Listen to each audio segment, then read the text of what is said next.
Assalamualaikum warahmatullahi wabarakatuh. Alhamdulillah. Alhamdulillahirabbil alamin. Wassalatu wassalamu ala asrofil anbiya'i wal mursalin wa ala alihi wa sahbihi ajma'in. Bersyukur kita kepada Allah atas nikmat dan karunia-Nya sehingga kita masih bisa melakukan aktivitas seperti biasa. Sholawat beserta salam kita kirimkan kepada Nabi besar Muhammad sallallahu alaihi wasallam. Allahumma sholli ala Muhammad wa ala ali Muhammad. Saya Fahri Rafif dari SMP Islam As-Sofa. Pada rangka kali ini saya akan menceritakan sebuah kisah.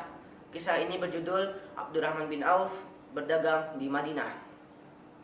Di Madinah, Abdurrahman bin Auf dipersaudarakan oleh Rasulullah Shallallahu Alaihi Wasallam dengan seorang kaum Ansor yang bernama Sa'ad bin Rabi' al-Ansori. Sa'ad merupakan orang terkaya pada masa itu di Madinah. Ikatan persaudaraan mereka pun terjalin sangat baik. Suatu hari, Sa'ad berencana untuk memberikan hadiah kepada Abdurrahman. Sa'ad pun mendatangi Abdurrahman. "Wahai saudaraku, aku memiliki 2 kebun dan memiliki 2 istri.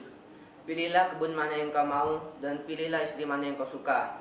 Akan kulepaskan mereka supaya bisa menjadi milikmu." Mendengarkan penawaran itu, Abdurrahman menolaknya dengan halus. "Terima kasih saudaraku. Semoga Allah memberkahi keluargamu dan hartamu. Tetapi, bila engkau tidak keberatan, bisakah kau menunjukkan di mana letak pasar?" Penolakan ini dilakukan oleh Abdurrahman karena Abdurrahman pantang menerima pemberian dari orang lain. Lagi pula, Abdurrahman ini adalah seorang pedagang. Pedagang yang terkenal sukses di Mekah, bahkan sebelum berhijrah di Madinah. Abdurrahman terkenal dengan sebuah prinsipnya. Dia mempercayai sebuah prinsip yang bernama prinsip tangan di atas lebih baik daripada tangan di bawah. Kemudian, Sa'ad pun menunjukkan di mana letak pasar kepada Abdurrahman.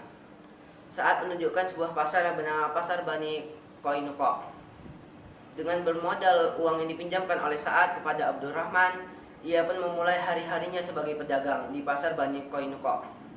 Kemahirannya dalam berdagang membuatnya tidak butuh waktu lama untuk mengembalikan uang yang dipinjamkan oleh Sa'ad.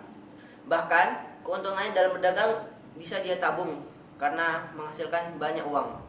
Rencananya, tabungannya itu akan digunakannya untuk menikahi wanita Ansor. Setelah dirasa tabungannya cukup, ia pun pergi menghadap Rasulullah Shallallahu Alaihi Wasallam. Melihat wajah Abdurrahman yang berseri-seri dan aroma wangi-wangian dari arah Abdurrahman, Rasulullah telah menebak bahwa Abdurrahman hendak menikah. "Wahai Abdurrahman, apakah engkau hendak menikah?" tanya Rasulullah. "Benar, ya Rasulullah," jawab Abdurrahman dengan wajah tersipu. "Berapa mahar yang telah engkau persiapkan?" tanya Rasulullah lagi. "Emas sebesar biji kurma," jawab Abdurrahman. Rasulullah Shallallahu Alaihi Wasallam menyarankan Abdurrahman untuk mengadakan sebuah pesta pernikahan. Hal ini dimaksudkan supaya orang-orang tahu mengenai pernikahan yang diadakan oleh Abdurrahman. "Wahai Abdurrahman, adakanlah pesta pernikahan, walaupun hanya dengan memotong seekor kambing. Semoga Allah memberikan keberkahan atas hartamu dan pernikahanmu." Nasihat Rasulullah Shallallahu Alaihi Wasallam kepada Abdurrahman. Abdurrahman mengangguk tanda setuju. "Baiklah ya Rasulullah," jawabnya. Akhirnya Abdurrahman pun mengadakan pesta pernikahan. Meski dengan pesta yang sederhana, berkat doa yang diberikan oleh Rasulullah Shallallahu Alaihi Wasallam, Abdurrahman mendapatkan berkah dalam harta-hartanya. Hingga kemudian hari, dia menjadi orang terkaya di Madinah. Nah teman-teman, itu adalah kisah perjalanan Abdurrahman bin Auf. Semoga kita bisa mengambil hikmah dari kisah tersebut. Wabillahi taufik wal hidayah. Wassalamualaikum warahmatullahi wabarakatuh.